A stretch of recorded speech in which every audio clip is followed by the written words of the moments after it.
Talking with Ed, who's come all the way over from New York to support this very cause. Ed, how you doing, man? Thanks so much for taking time to talk with us. Can you tell us a bit about what you're doing and what you're involved in? It's super interesting. I'm doing great, James. Thank you very much for having me on here. It's a pleasure meeting you both.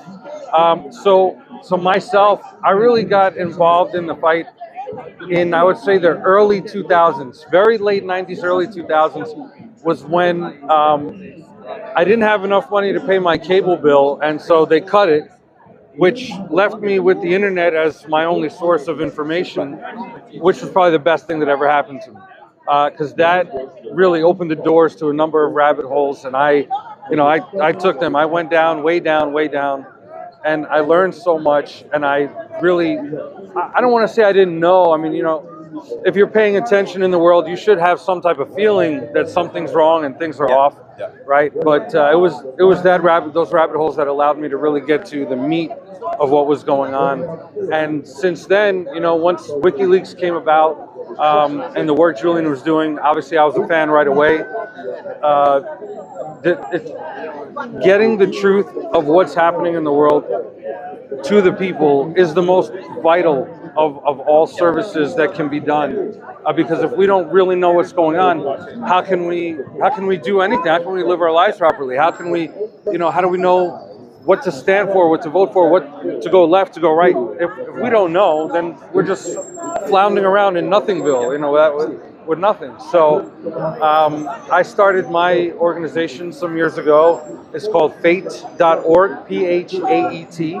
That stands for the People's Honorable Alliance for Exposing the Truth. So I have podcasts, I interview people just like you guys. And, knowing the importance of these two particular court dates of Julian's, where if it goes one direction, which we'll call it south, if it goes south, it's a major, major blow to freedom of the press. This is probably the most important case for freedom of the press of our lifetime. So I had to be here. I had to represent. I reached out to what is Julian's defense team in the U.S. So I don't know if you know Vinny DiStefano and all Vinny and those guys. So that was kind of my in, of people who I might know doing stuff here. And here I am. I should be interviewing Stella before I leave, and I've just met a lot of beautiful people here. The vibe. When you're any of these type of things where everyone's here for the same cause and it's a good cause, everyone's friends and family, like regardless. So anyone you walk by, just a smile, and then that leads to a whole conversation, and it's wonderful. So it's such a different energy outside here on the streets, where you've got a real sense of importance, and this means a lot to people. People travel from all over Europe, people away from New York, and it really, really means something to people. And I feel like there's a vast discrepancy between what's happening out here on the streets with the people with whom it matters the most, and what's happening inside with people who are making decisions that are going to ultimately affect the outcome of this. What do you feel is the thing that people can do most? Because the people are clearly on side here. This is not an issue of the consensus is not in question here. What can all of us do when we walk away from here tomorrow, which my guess is that it's going to be a disappointing outcome? What can we do? Because Julian is not going to become a free man tomorrow. It's highly unlikely that's going to happen. So what do we do to keep our energy, to keep this fight going, to keep engaged, and to keep this alive? Because things, as we know from previous experience, can quite quickly fizzle out with these long-winded campaigns. How do we keep the energy going? Because as you said, this is so important, it's so historic, and it's absolutely pivotal to all of our democracies to have Julian Assange walk free as an example of what we stand for as democracy, not what they stand for. So that's a very, very good question. And I know that the sentiment, even among his inner camp, is not hopeful, right, for the outcome of this. I, by nature, am an optimist, so I have to remain steadfast that anything can happen and the right thing can happen.